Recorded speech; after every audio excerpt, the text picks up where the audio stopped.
everybody. Good morning. Thank you. Last class, this class for the week. I have nothing to return to you, but I do want to, I think just for a little change of pace, I do want to show you the answers to all the intervals on page 11 in your ear training book. I'm not planning to collect that page today. I'll be collecting some homework later on in this unit. So I don't think I need to get that one from you right today. So in this case, I would like to show you the answers to see how you did with 6. And then there were a few cumulative intervals at the bottom. I think that was the only ear training assignment you had for today.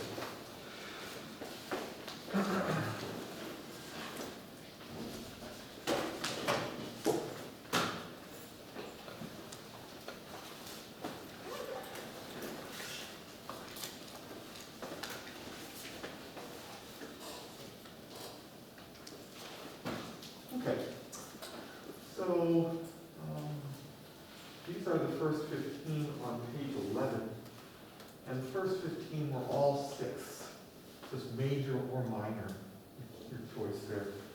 So I'd like you to cross-reference or double-check your answers that you've got for these, just to see how you're doing for your first attempt at 6. If you can't see any of these, just let me know and I'll try to read one of these off for you. And if you'd like to hear one of these again, please let me know and I can certainly play them at the piano for you. Major 6 versus minor 6. We talked about ways last class to listen for the difference between those.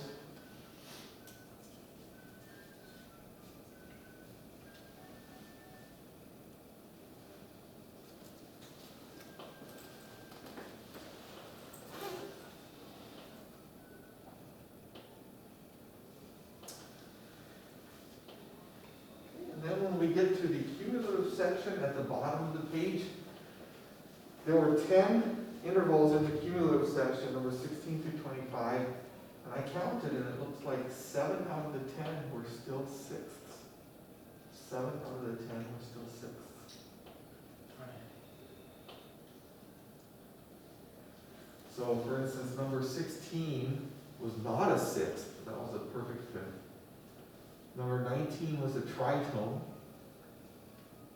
And then number 23 was a major third, but all the rest were sixths, even in the cumulative section. So, Can you play 23?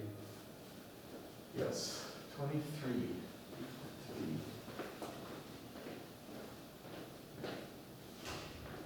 So we have this.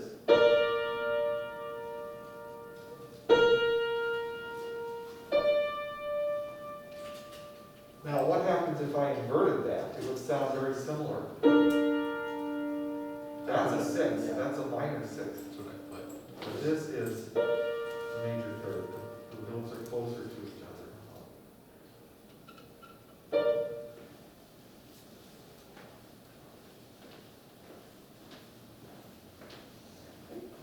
So, I don't know if this was a good decision not to collect this assignment or to collect this assignment would have been better, depending on how you did. I'm sure each of you maybe did differently, but at least we have the luxury of just taking a look at the answers and checking to see how you're doing with that.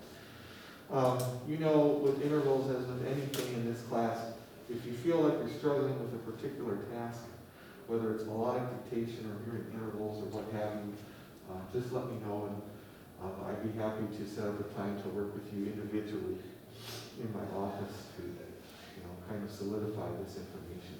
Does anyone have any questions or comments about this before I take this away? Very well.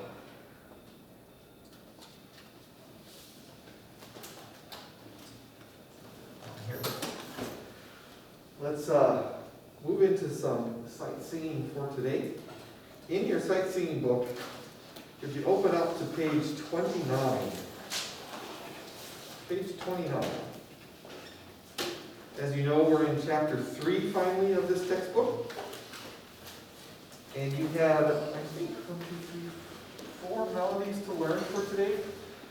Melodies 3.2 through 3.5. You may notice I do not have the infamous bag with me today, so I do not plan on drawing any names and I do not plan on quizzing today. But while I'm on the topic, I will let you know that I do plan on bringing the bag next week. So I'll start drawing a few names per class starting next week. In the meantime, let's take a look on page 29 at melody 3-3. I know last class we sang melody 3-4, so for a little variety, let's do 3-3 today. And remember, the focus for these melodies, or the main point for having all these melodies in chapter 3 for us to learn, is because they have arpeggiations or leaps or skips between tones of the tonic triad.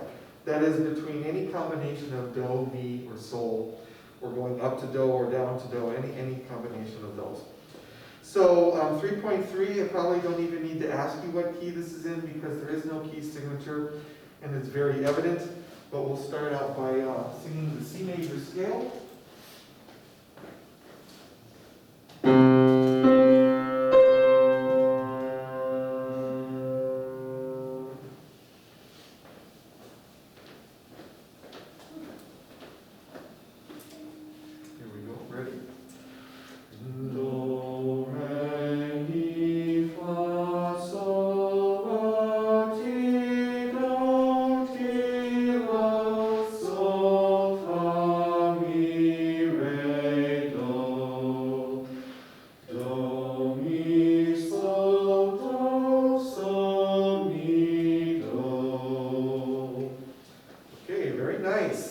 Sounds good to me. Now, 3.3, I'm sure we all know that this is a conducting example, and this is in 4/4. So we'll implement or manage our 4 pattern, and it looks like we start on do. Okay. What I would probably do is, as you scan the melody, I would just take a look. Do you see how at least the first 2 full measures just have notes from the tonic triad that we just arpeggiated? Okay. So that should help you with your accuracy in leaping directly to those notes and leaping to them with the right pitch and in tune. Okay, here we go. How about a tempo of 1, 2, 3, 4. Do, do, sol, sol, mi, mi, do, do.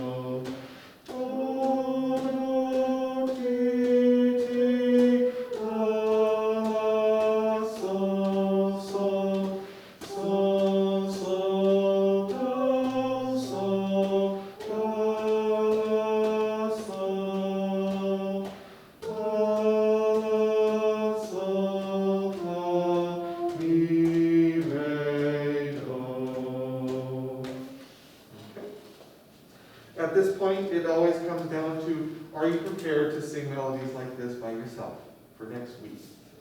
In case your name, in the event your name is dropped. Okay. We need to be at that level. Okay. We need to be at that threshold, so to speak. All right, so that was just our little warm-up for today.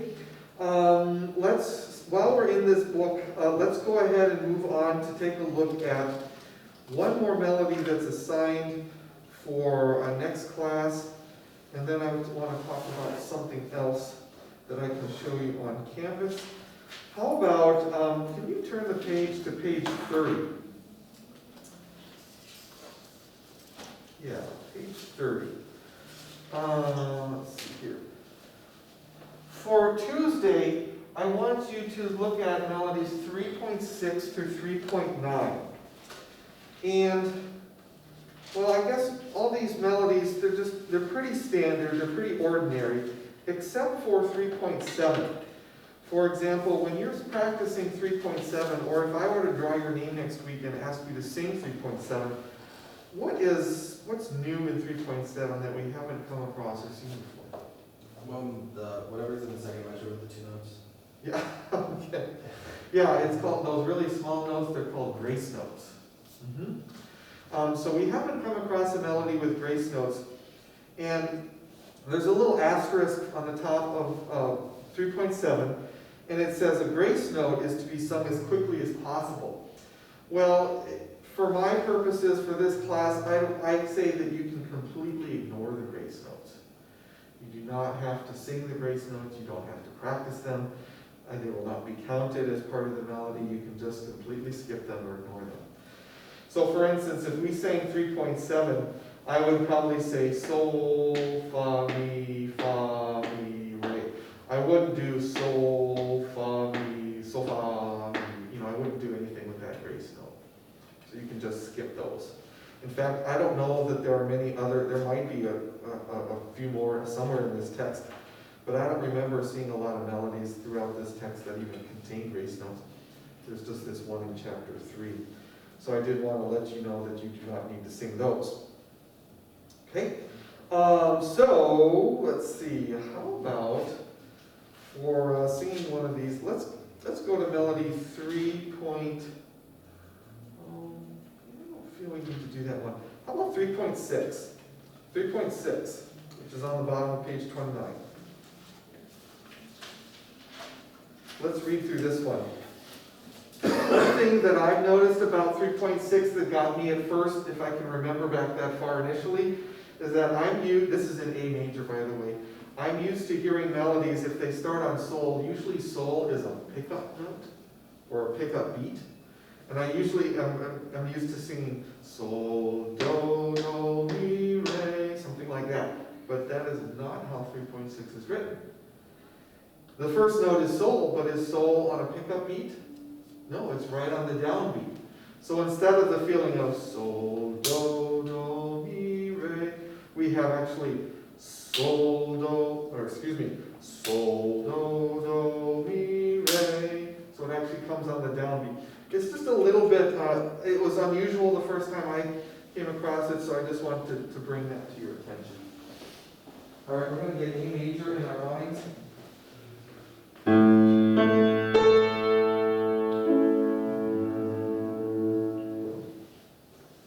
Sing the A major scale. All right, here we go. Ready? Do, re, mi, fa, sol, la, ti, la, sol, fa, mi, re, do. Do, mi, sol, mi, do. Wonderful. So, with this knowledge now, where is, can you all hum, do your best to hum sol, the first pitch? Okay, that's where I would start. And we know that that first interval from sol to do, that ascending interval, is a perfect fourth. So we could think of it as, here comes the bride to find our second note, sol, do, do. Okay, this is hand signs. Let's do our best to read this, starting on the downbeat. How about a tempo of 1, 2, 3, 4. Sol, do, do, mi, re, mi, fa, mi, re, mi, do, sol, sol, do, mi,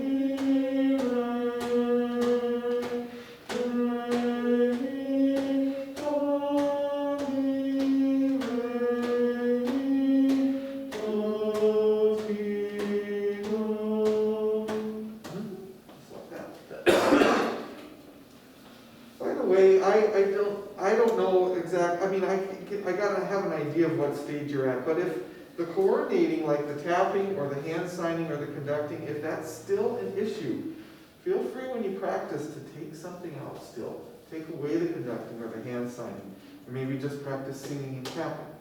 Or take away both the conducting and the tapping and just practice singing the right pitch with the right syllable.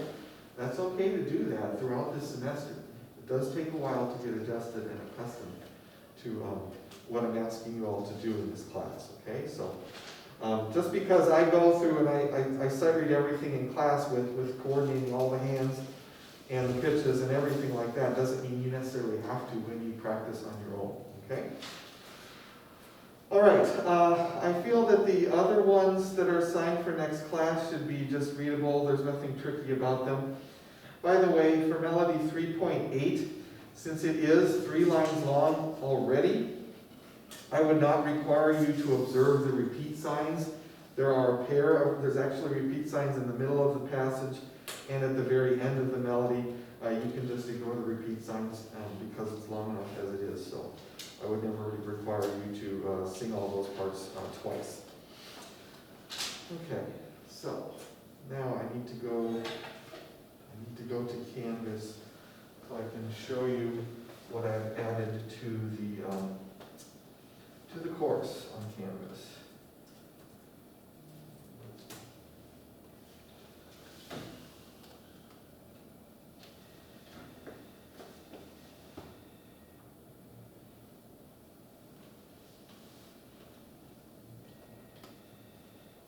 All I have to do is connect.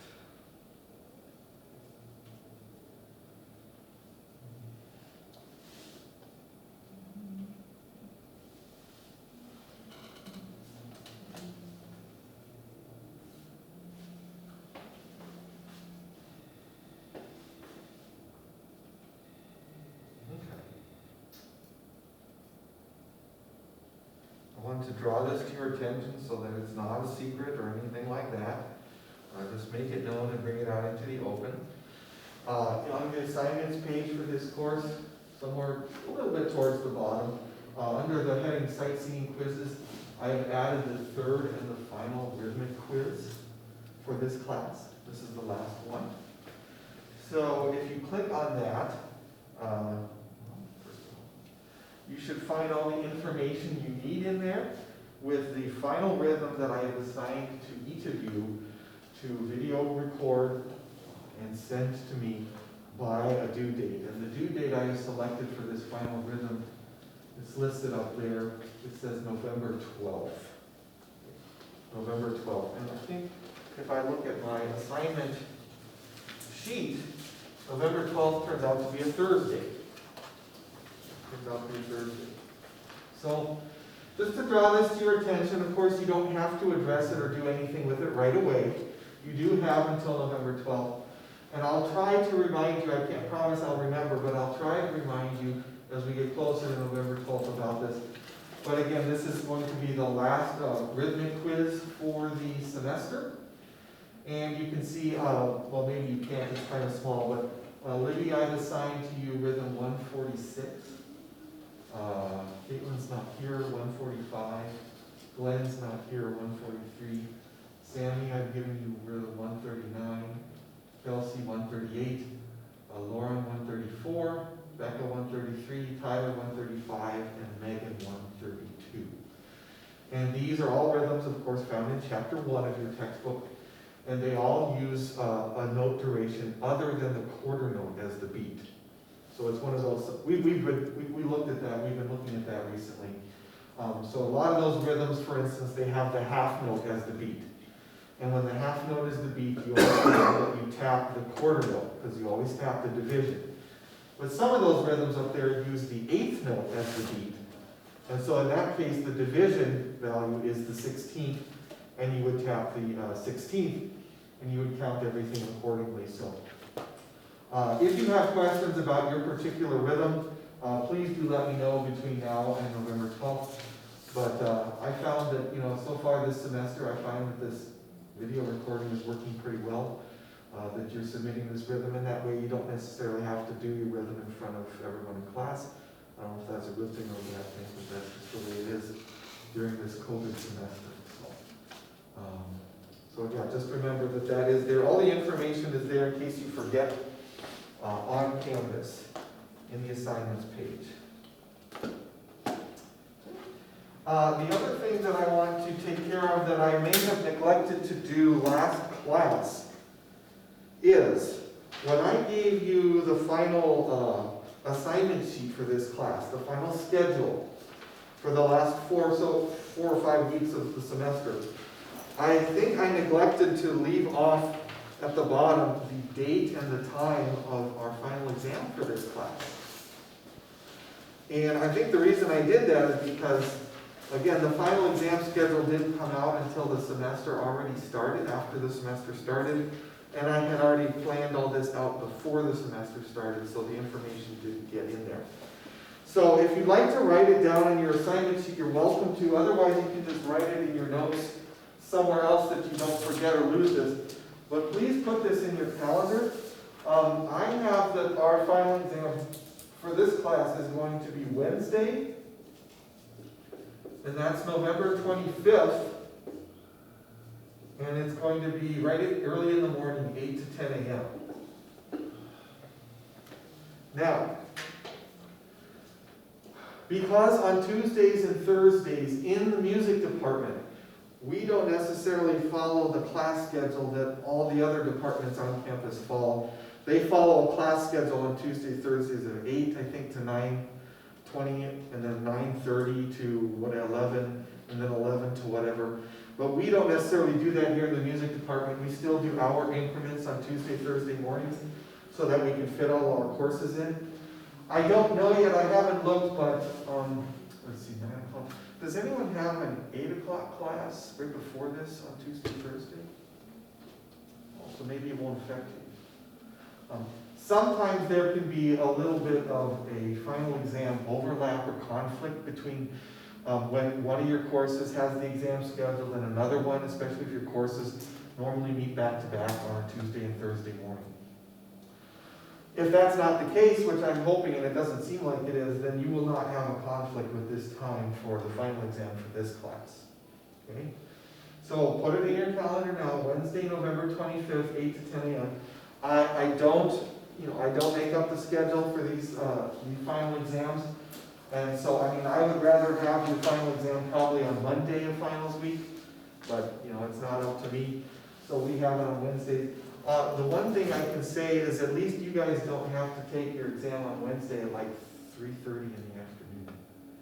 I have a class of sophomores, I think it's their theory class, I don't know which one it is, but they have to, their final is Wednesday at 3:30 in the afternoon. And that's right before final class, right before Thanksgiving. It doesn't matter though, right, because you're doing a shortened semester, and there's only 3 days assigned for finals, and that's Monday, Tuesday, and Wednesday of that week, rather than the normal 4 or 4.5 days that they usually give us for finals. So I will not, I don't anticipate any of you doing this, but I will not accept any kind of excuse like, oh, well, I have to go home early, or I have to. My family actually scheduled this vacation or something, and I've got to be gone. We're leaving. I've got a plane flight, whatever, such and such a day. That's not going to fly with me, no pun intended. Because this is when the schedule says. It's been in the schedule now for many months, and I'm going to be here, so you got to be here. So I just wanted you to put that in your notes, so it's not a surprise to you either. Okay. Now with all that said, let me put this away. We're about halfway through the class, which is just about where I like to be, to shift gears from sight singing to ear training for today. So if you could switch books, take out your ear training book, and open up to page, I think it's 41. Page 41.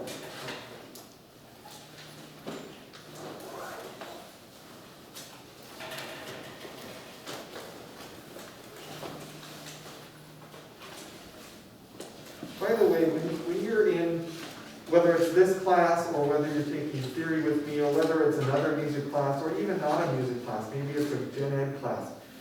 I know as you sit through these courses, it might seem like, boy, these courses are forever, they take so long. When will this semester get done? But, if you talk to any upperclassmen, juniors and seniors especially, and you ask them, well, how did you get through all of your theory and oral skills, or how did you get through all of these other music classes or your gen eds? And they'll tell you, in hindsight, it seemed long at the time, but now that they're done in hindsight, it seems like it's just like that. And you take it from me, and the people that have been through this who are a little bit older, just don't. I don't know if you're the kind of person that likes to just rush through life and just wish everything away that you can get to the next stage in life, but just enjoy it while you're here, because in about 5 years from now, you'll think back to this and you'll be like, oh man, those are good times. So. By the way, what besides a music class like this class and theory or whatever music class you have, what other major do you have the opportunity to come to a class and you get to listen to music, you get to sing, you get to do all these things, whereas, I mean, I have nothing against, English or math or whatever, but, those classes you just sit there and you just listen and you write, right? I mean, that's all you do. You don't get to do these kinds of neat things that you do in music, so. I think we're pretty fortunate here to have the types of courses we have, and just to use all your senses to just assimilate this information. All right, so let me stop digressing and let's move on. So on page 41, you can see that is a melodic dictation page, and we're actually starting another chapter in your ear training book for melodic dictation. You can see that that's chapter 3 or unit 3, however the author calls it. So how are the melodic dictations going to be a little bit different or a little more challenging this time around than they have been in the past, in the previous chapter? Well, it basically tells you right there in the title. A lot of the intervals in our melodic dictations now can be larger than leaps of a third or fourth. If we have skips, some of those intervals can now be as large as fifths, sixths, or even as large as octaves in some of our melodies. So yes, we still have stepwise motion for melodic dictation. Yes, we still have the smaller leaps that we've been working on last unit. But now we do have the possibility the melodies might have larger leaps in terms of fifths, sixths, and octaves. And a lot of the times, if you have leaps of a fifth or an octave, and well, I guess even sixths too when the triad is inverted, these leaps will be often between tones of the tonic triad. Okay?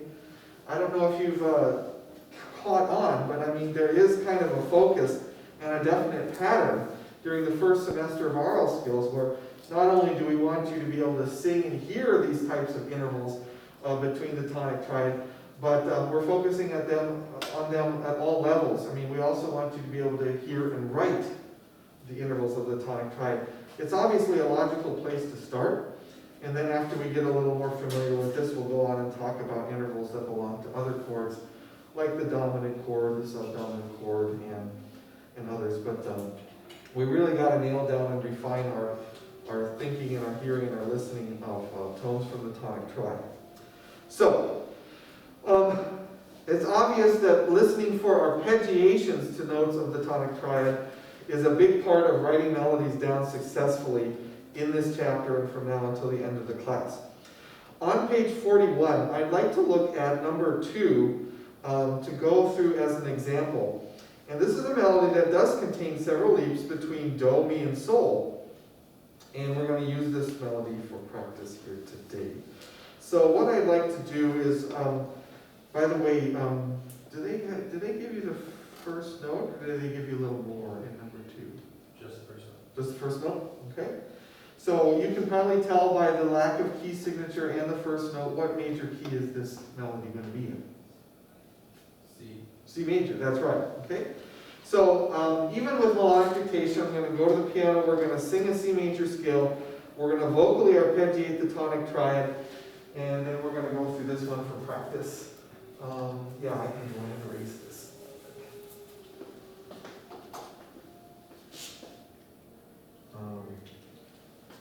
Yeah, I don't feel the need to write it on there. Let me just get C major in my mind.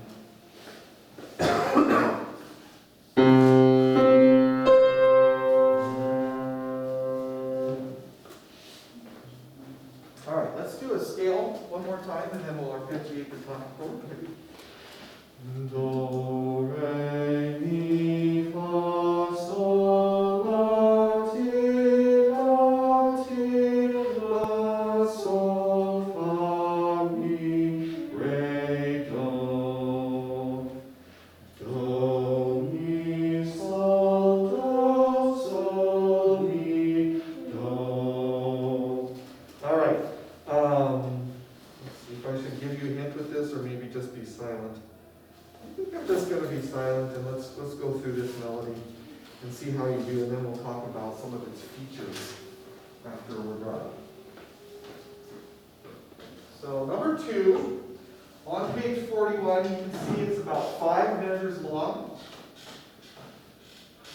Listen for, again, leaps or arpeggiations, skips between notes of that tonic chord. There's the first pitch, it starts on Do.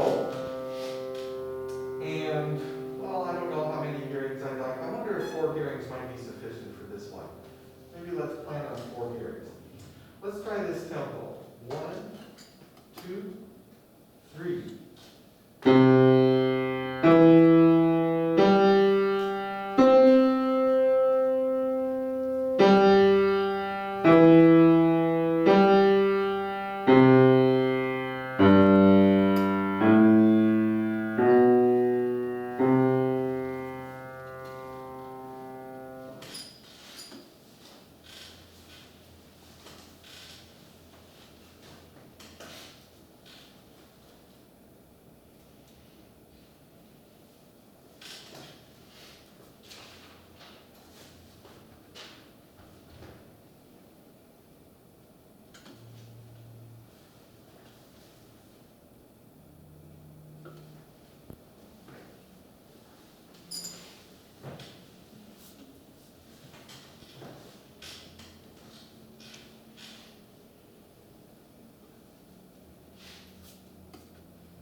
Good, let's hear it a second time.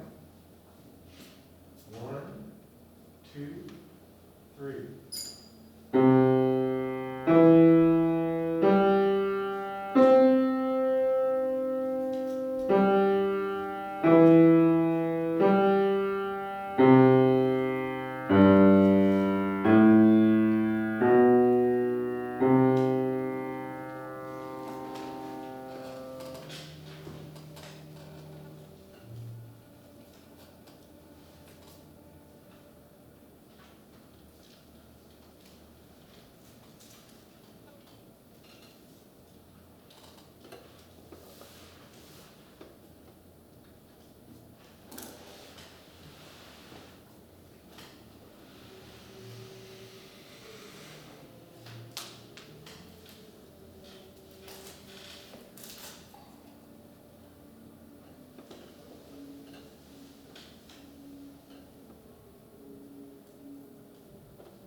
Hearing number 3.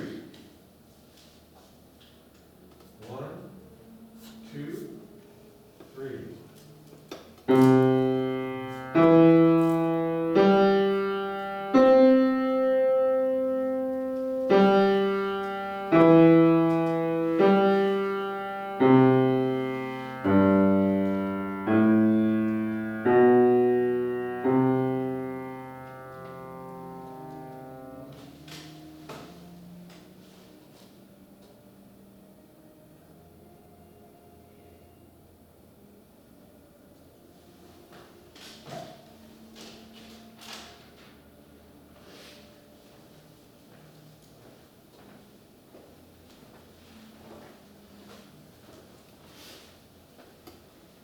I said I was going to play it 4 times, and I will play it another time. But I want to see how much you've gotten, how much you know about the melody in 3 hearings.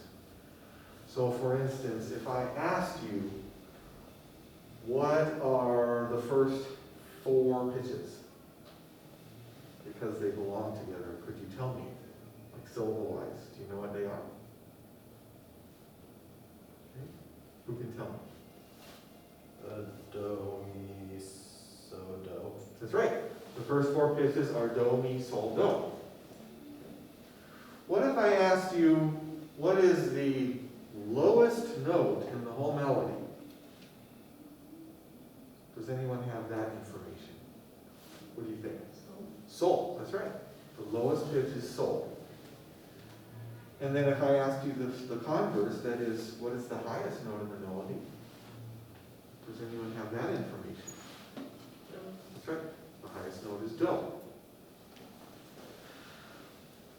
Let me ask you something that's maybe a little bit harder, but still certainly perceivable at this point after hearing it 3 times.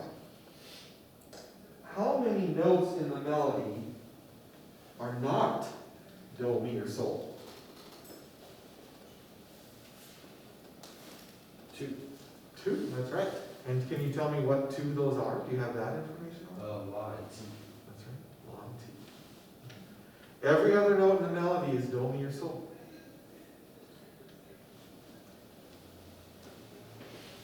I'm going to play it again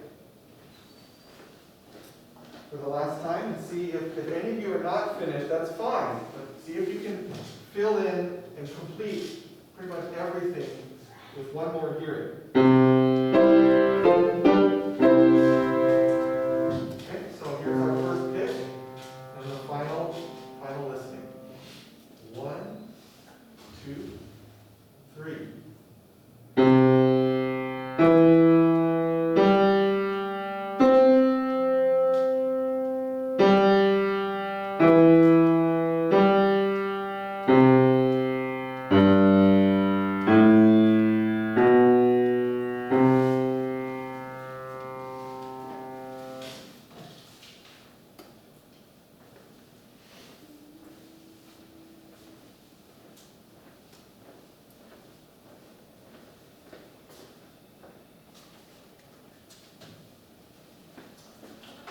For some reason, I did not bring the black marker with me today, so we're going to have to, well, this is probably not very visible. It was in 3/4. And I think I said there were a total of 5 measures. Yep.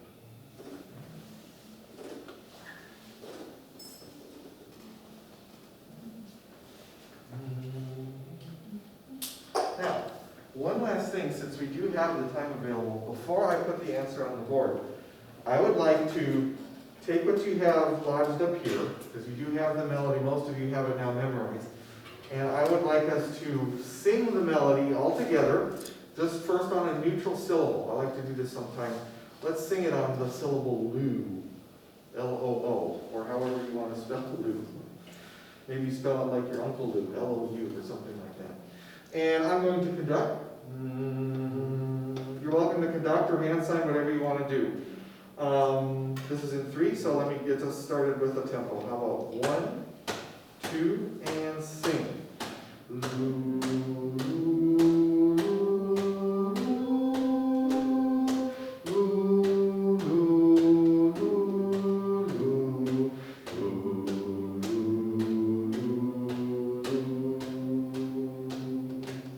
All right, now let's sing it one more time. Can you attach the right solfege syllables in your mind to those notes we just sang?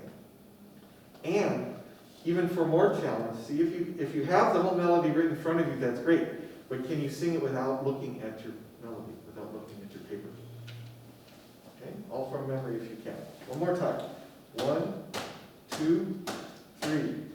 Do, mi, sol, do,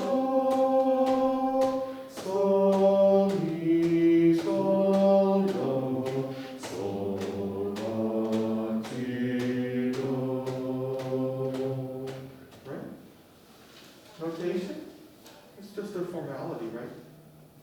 Just a formality. The main work is happening here and here. So let's write down what we've sung and what we've talked about now. So we're in triple meter, triple meter. Do, mi, sol, do. It's bass clef. Oh, it is. Oh, I'm sorry. You are correct. Let's switch it. All right, starting here.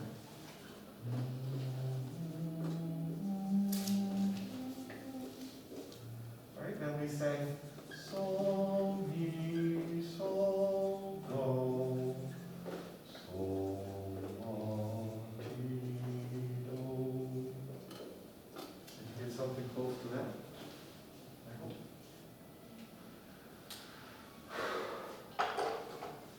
I hope that, well, maybe if not by the end of this semester, maybe by another semester of Aural Skills, I'm hoping to convince you that, well, I guess it depends on the melody, but really melodic dictation does not have to be that difficult. It's not really, it doesn't have to be that hard. You don't, I mean, I don't know if any of you regard it or think of it as, you know, as tough as like nuclear physics or something like that. But it really doesn't have to be. If you know the scale, which you do, you know things about the pitches and music that we've been studying. You know things about intervals. You know things about chords. All those things help you to be able to hear what exactly is happening that I'm playing. And you know, that's kind of the idea of this class, is to keep you from being so reliant on an instrument all the time that you kind of can mentally understand what's going on based on what you hear. And when you have music that you haven't performed before, you can kind of mentally look at it and understand, oh, I know how this is going to sound, or I'm going to know how to perform this because I know I've trained for this kind of thing. I don't necessarily need an instrument all the time. I've read books, parts of books, I should say, on aural skills that talk about sight singing, for instance. And some of these musicians, these authors, these experts, they say, you know, if you can't sing a musical line that you're looking at, then you really can't play or perform that musical line on your instrument well. They go that far to say that. Because you don't really know what how the music sounds, how it's supposed to sound, what it's supposed to sound like. In other words, I think what that author was saying is, we want you in this class, and in this music department, we want you to be, to direct your performance. We don't want you to react to the notes. We want you to be in charge. We want you to direct your performance, okay?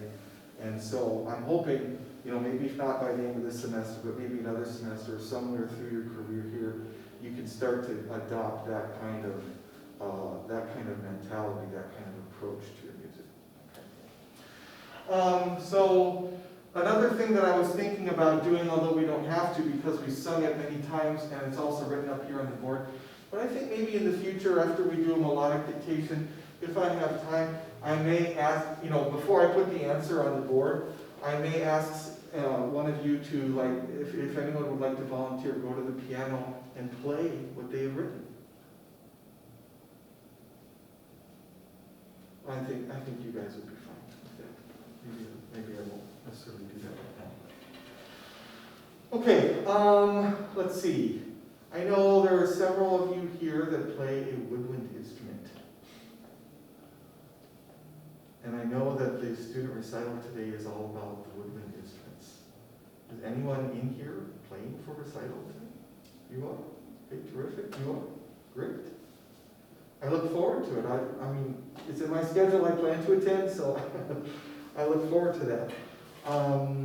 We have about 5 minutes left.